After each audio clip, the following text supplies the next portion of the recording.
Good afternoon, everybody. It's another episode of Intellectually Honest, unedited, uncut. We're going to get right into it. Why are we defending Lonzo Ball? Me, other YouTubers, Flight Sports TV, Dave James, Dante, Ball Facts. Why are we defending Lonzo Ball? Why are we the ones relied upon, called upon, to shed light, to be honest, to be intellectually honest about Lonzo Ball? I don't know about them other guys. I don't work in the NBA. I'm not an insider. Everything I'm talking to you about comes from my knowledge of the game and what I see on TV every night. And I just don't get it. Why is it so hard, dang near impossible, it would seem up until this point, for Lonzo Ball to get a fair shot at doing what he was drafted to do? He was drafted to be a point guard, floor general, playmaker, fast-paced playmaker, and the open court specialist.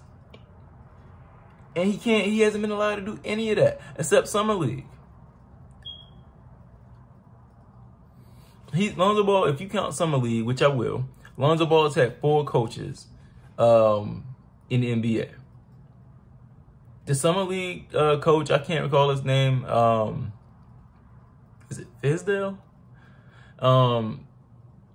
He trusted him.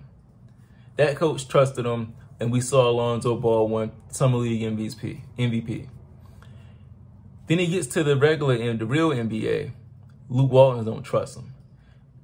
Alvin Gentry don't trust him when he gets to the Pelicans. Stan Van Gundy said, forget him. Why is it that are Lonzo Ball fans delusional? Is that what it is? Are we delusional? Is this guy really just not as good as we think? He ain't really 6'6", right? He don't really be getting them rebounds, right? 40% on catch and shoot threes. Maybe it was 0.04, and we just need to, he ain't really doing that, right? He didn't really have a game this year with 17 assists. Stop it. Lonzo Ball, I think that the media, mainstream media, I think the same thing that Skip Bayless kind of did with LeBron James, where he took such a hard stance against them in the beginning that now he can't back up. He can't go back on it because it'll sound foolish. It'll tear down. It probably wouldn't even do that. But I think that's the way Skip is. I said Skip, right? I didn't say Stephen A. Skip. If I said Stephen A, I meant Skip. I don't think I. But anyway, the way Skip Bayless is taking that hard stance against LeBron, that's what the media has done with Lonzo Ball and the Ball family. With LaMelo came out on a different type of time. He's kind of that LeVar Ball mode. You can definitely tell he's LeVar's son. And, LaMelo wasn't gonna he's not as compliant as Lonzo Ball. And I know people will say, oh, well, Lonzo Ball should be like LaMelo. He should do this. He should.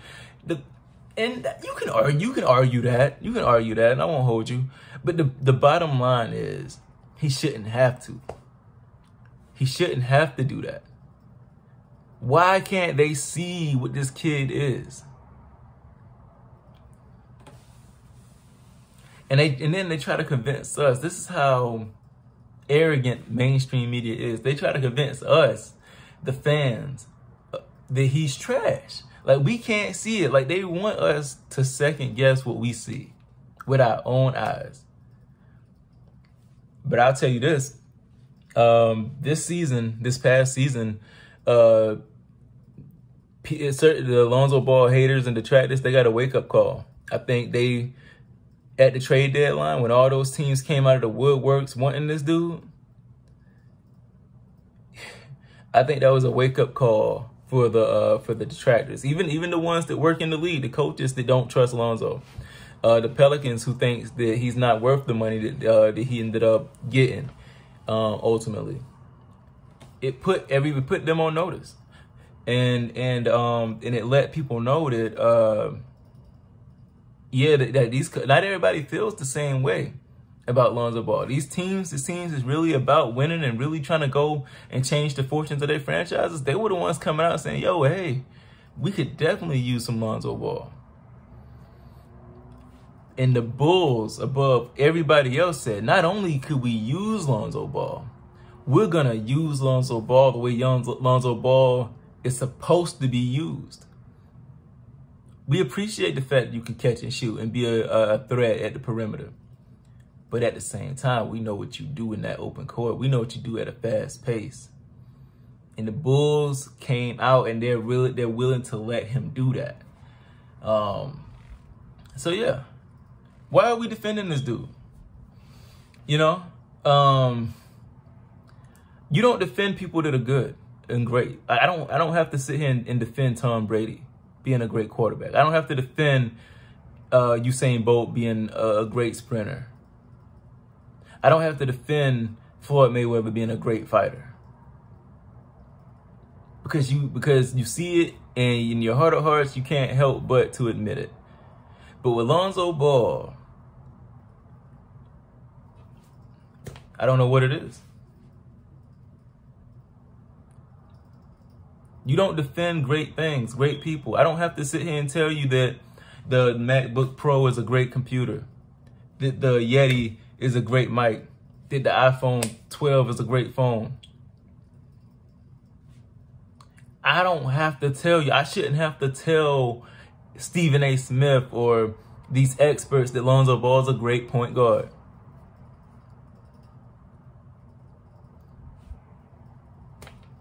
Why? For what?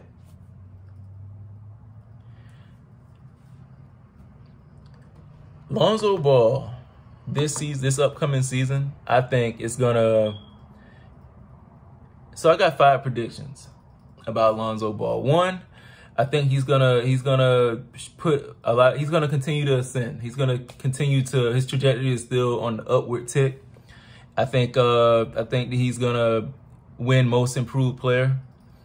And I think that a great stat line for him next season would be 17, 8 and 8. And I'm not going to sit here and defend that as a great stat line for Lonzo Ball. I think that it's time for us to kind of like grow up a little bit. Not us, like the ones who admit what we see, but the ones who can't get their emotions in check after all these years. The ones who still. They don't look at Lonzo Ball's stats. They look at LeVar Ball's blogs or his vlogs or his interviews, and they use that to gauge how good Lonzo Ball is. It's illogical, it's irrational, it's stupid, but that's what they do. Whatever. I'm not defending them. I'm not defending Lonzo Ball anymore. I'm gonna come here and I'm gonna say I told you so after every great game that this dude has. You know, so that's that. He's going to win Most Improved Player next year.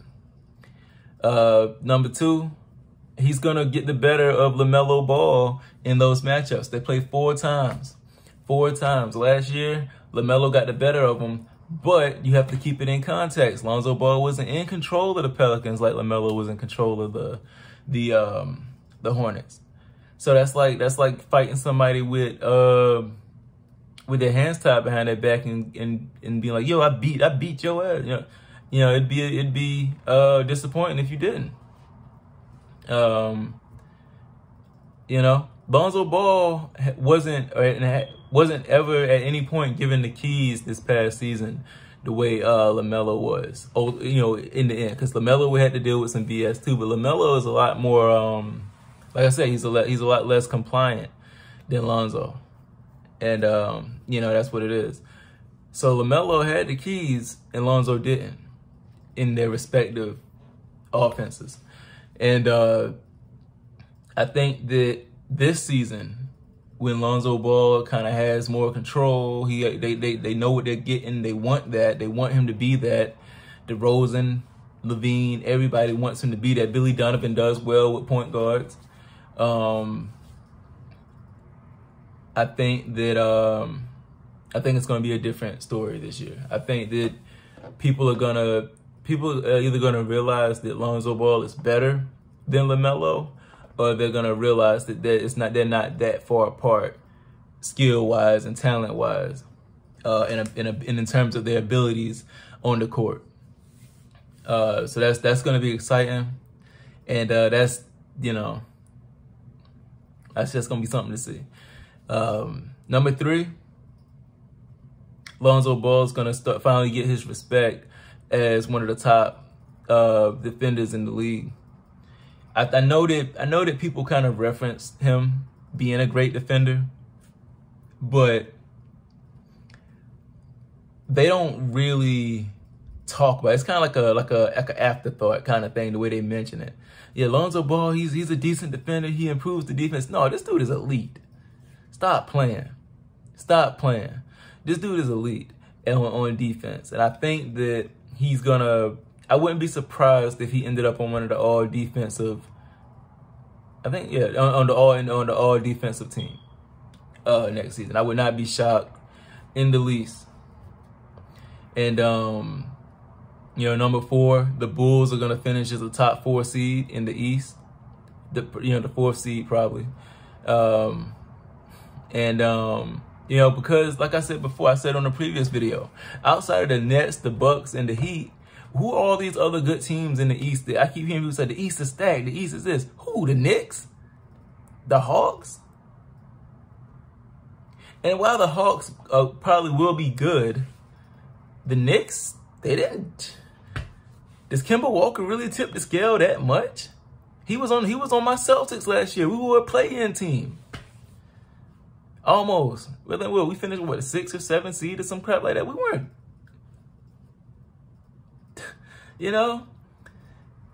The Pacers going to take out Lonzo Ball and Zach LaVine and DeRozan. Sabonis? He just got it like that? Who are these teams in the East? The Raptors? Who are these teams in the East that are supposed to just get the Bulls the heck up out of there? Who? Because like I said, the Celtics ain't all that. Dennis Schroeder did not tip the scales that much. The Knicks did not get that much better. The Pacers, it's really the Bucks, the Nets, and the Heat. And I'm not even sure about the Heat all the way yet. I gotta see. But and last but not least, I just think Lonzo Ball is gonna. I think that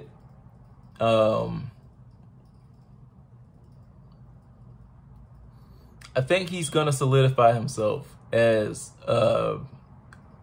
worthy of that number 2 pick. I think he's gonna solidify himself as not a bust. I think he's gonna kill all the bust talk, if there is still some. I think he's gonna put all that to rest. I am proud. I don't know who. If anybody knows in the comments, where did that report come from when they redid the 2017 draft and they had Lonzo Ball going ahead of De'Aaron Fox? I was so proud when I saw that, because we're moving in the right direction now. We finally ready to stop playing and stop being crazy.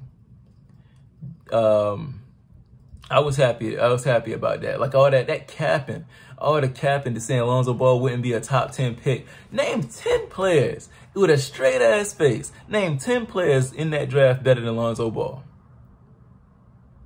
Because like I said in the previous video, the only 2 players in that draft you can argue are definitively better than Lonzo is Tatum and Mitchell. That's it. I think they still had Bam Adebayo above Lonzo, but I don't think Bam Adebayo is better than Lonzo Ball. I just don't. He doesn't tip the scale the way Lonzo Ball can tip the scale.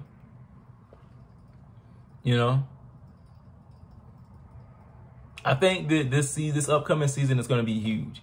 But we got to ask us, like we got to stop defending Lonzo Ball. I'm tired of defending Lonzo Ball. Why are we? Why do we have to defend this dude?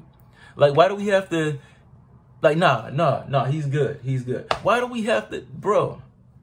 No. Haters, y'all have to defend y'all hate to me. I'm gonna go. I don't see as many Lonzo Ball hate YouTube videos like I used to see. But I'm gonna go look up some. I'm gonna go find some Lonzo Ball hate videos, and I'm gonna try to make sense and try to see it from their perspective. Cause I'm not crazy. Me, Flight, Ball Facts, Zabe James, Dante, we're not wilding. We're not crazy. You know, Lonzo Ball is that dude. And I think this upcoming season, he's going to put a lot of people on notice. This has been another episode of Intellectually Honest. Like, comment, subscribe, and hit the notification bell. That way you'll be notified whenever I upload.